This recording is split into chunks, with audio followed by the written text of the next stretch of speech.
श्री गणेशाय नमः। बुद्ध व्रत कथा। बुद्ध के दिन की महिमा न्यारी, हरती है संकट देती सुख भारी। व्रत कथा सुने श्रद्धा से जो नर नारी, उनकी जीवन नैया हो उजियारी। आप सभी को बुद्ध देव की पावन व्रत कथा में हार्दिक स्वागत है। यह कथा जीवन में सुख समृद्धि और बुद्धि का संचार करती है। श्रद्धा और विश्वास के साथ कथा का श्रवण करने से बुद्ध देवता का आशीर्वाद भी प्राप्त होता है। तो आइए आज की इस दिव्य कथा का श्रवण आरंभ करें। बहुत समय पहले की बात है कि एक साहूकार का नया नया विवाह हुआ था। उसकी पत्नी अपने मायके गई हुई थी। नया नया विवाह था, नई नई उमंग थी। साहूकार का परिवार भी कुछ खास बड़ा नहीं था। जो वे रिश्तेदार थे उनके घर बहुत दूर थे। अब साहूकार को अकेलापन खाए जा रहा था। उससे रहा नहीं गया और वह जा पहुंचा अपनी ससुराल। ससुराल में उसकी खूब आवाभगत हुई। अगले ही दिन साहूकार ने कह दिया कि विदाई की तैयारी कर लीजिए, हमें निकलना है। अब संयोगवश वह दिन था बुधवार का। सास ससुर ने अपने दामाद को समझाने का प्रयास किया कि बेटा, आज बुधवार का दिन है, इस दिन बेटी की विदाई नहीं करने का रिवाज है। बेटी की विदाई तो क्या किसी भी शुभ कार्य के लिए यात्रा पर जाना बुधवार के दिन शुभ नहीं माना जाता। लेकिन साहूकार नहीं माना और कहा कि मैं इन सब बातों को नहीं मानता, आप हमें जाने का आशीर्वाद दीजिए। अब अपने दामाद के आगे सास ससुर की भला कहाँ चलने वाली थी। मन महसूस कर तैयारी करनी पड़ी। बेटी की विदाई कर दी गई। आगे चलते चलते रास्ते में साहूकार की पत्नी को जोर की प्यास लगी। साहूकार जैसे ही पानी लेने के लिए गया और जब पानी लेकर वापस लौटा तो देखकर हैरान रह गया। उसने देखा कि उसकी ही हमशक्ल कोई व्यक्ति गाड़ी में पत्नी के बगल में बैठा हुआ था। उसकी पत्नी भी एक शक्ल के दो दो व्यक्तियों को सामने देखकर परेशानी में पड़ गई कि उसका पति कौन सा है। जैसे ही साहूकार ने पत्नी के पास बैठे व्यक्ति से पूछा कि वह कौन है, तो पलटकर उसने जवाब दिया कि भैया, मैं तो उस नगर का साहूकार हूँ और अपनी पत्नी को लेकर जा रहा हूँ। तुम बताओ, तुम कौन हो और मेरी पत्नी पर तुम अपना अधिकार क्यों जमा रहे हो। ऐसे बहस करते करते दोनों में विवाद पड़ गया। विवाद को देखते हुए राज्य के सिपाही वहाँ आ पहुँचे और साहूकार को पकड़ लिया। अब सिपाही भी चक्कर में पड़ गए कि दोनों की शक्ल सूरत तो एक समान है। उन्होंने साहूकार की पत्नी से ही पूछा कि बताओ, इसमें से तुम्हारा पति कौन सा है। अब बेचारी भला वह क्या जवाब देती। तब साहूकार ने हाथ जोड़ लिए और भगवान से विनती की कि हे भगवान, यह आपकी क्या माया है। तभी आकाशवाणी हुई कि मूर्ख, याद कर, कुछ समय पहले तूने ही तो अपने सास ससुर की आज्ञा न मानकर भगवान बुद्ध का अपमान किया और बुधवार के दिन तू अपनी पत्नी को लेकर चल पड़ा, जबकि तुझे इस दिन नहीं जाना चाहिए था। यह स्वयं बुद्ध देव हैं जो तुम्हें सबक सिखाने के लिए तुम्हारे वेश में हैं। तब साहूकार ने सच्चे मन से क्षमा मांगी और भविष्य में कभी ऐसा न करने का वचन भी दिया और बुधवार को नियम पूर्वक व्रत पालन करने का संकल्प लिया।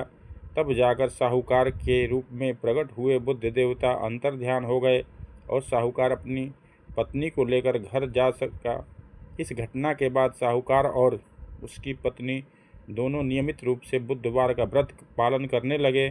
मान्यता है कि जो भी व्यक्ति इस कथा को कहता या सुनता है, पढ़ता है, उसे बुद्ध के दिन यात्रा करने पर भी कोई दोष नहीं लगता और समस्त सुखों की प्राप्ति होती है। बुध ग्रह की शांति और सर्व सुख के इच्छुक स्त्री पुरुष बुध के दिन इस व्रत को कर सकते हैं।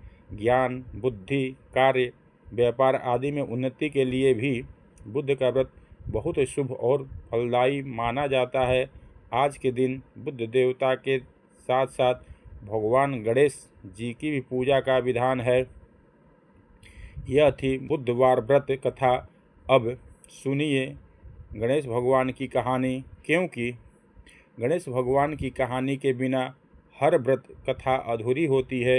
एक बार गणेश भगवान एक छोटे से बालक का रूप धरकर चिमटी में चावल और चम्मच में दूध लेकर धरती लोक पर आए और वहां आने पर वह एक गांव में गए, जहां वह हर किसी से कह रहे थे कि कोई मेरी खीर बना दो, कोई मेरी खीर बना दो। एक बूढ़ी माई बैठी हुई थी, उन्होंने कहा, ला मैं बना दूं। अब वह छोटा सा बर्तन चूल्हे पर चढ़ाने लगी। तब गणेश जी ने कहा, दादी माँ, छोटी सी भगोनी मत चढ़ाओ, आपके घर में तो जो सबसे बड़ा वाला बर्तन हो ना, वही चढ़ा दो। बूढ़ी माई ने बालक का मन रखने के लिए वही किया। वह घर के भीतर गई और घर का सबसे बड़ा भगोना लाकर चूल्हे पर चढ़ा दिया। वह देखती रह गई कि उसमें जो थोड़े से चावल उस बड़े बर्तन में उन्होंने डाले थे, वह तो पूरा का पूरा भर गया। अब गणेश जी ने कहा, दादी माँ, मैं नहाकर आता हूँ, तब तक खीर तैयार हो जाएगी। खीर तैयार हो गई तो बूढ़ी माई के पोते पोती खीर खाने के लिए रोने लगे। बूढ़ी माई जब भी कुछ बनाती तो बिना गणेश भगवान को भोग लगाए कुछ नहीं खाती, ना ही किसी और को खाने देती थी। तब उन्होंने मन ही मन कहा, गणेश जी तेरे भोग लगें। ऐसा कहकर उन्होंने चूल्हे में थोड़ी सी खीर डाली और कटोरी भरकर खीर बच्चों को दे दी। बूढ़ी माई की पड़ोसन ऊपर से देख रही थी, तो बूढ़ी माई ने सोचा, यह तो उस बालक से चुगली कर देगी। तो एक कटोरा भरकर उन्होंने उस पड़ोसन को भी पकड़ा दिया।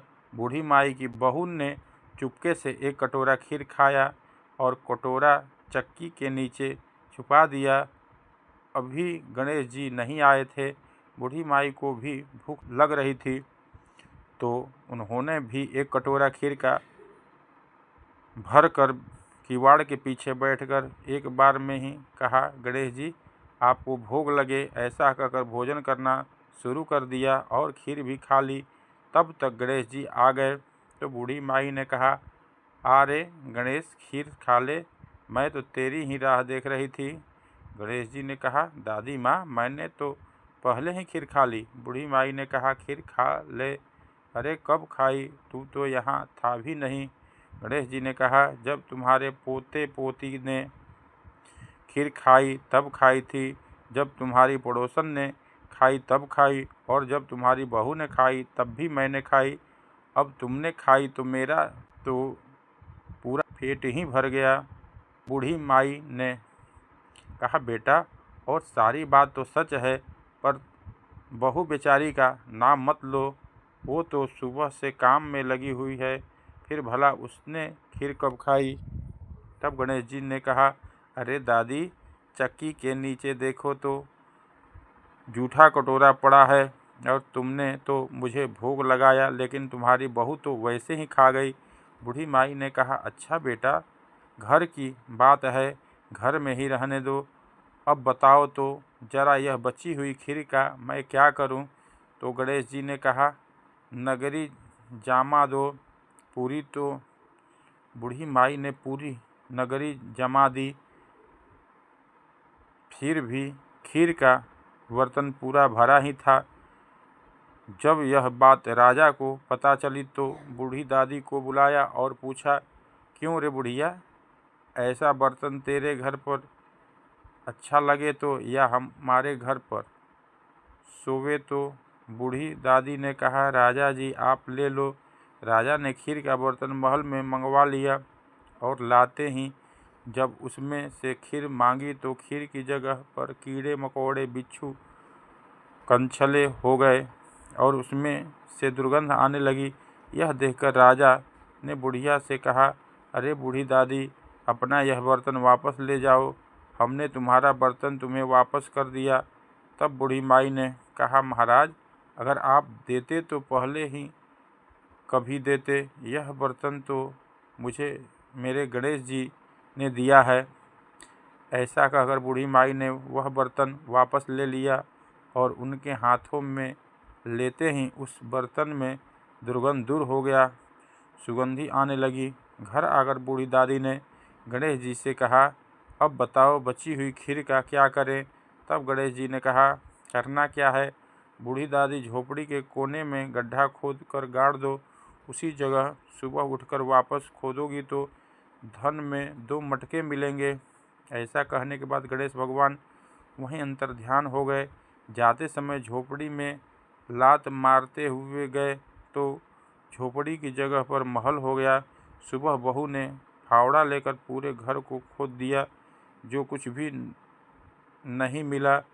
तब बहू ने कहा, सासू जी, थारो गणेश तो झूठो है।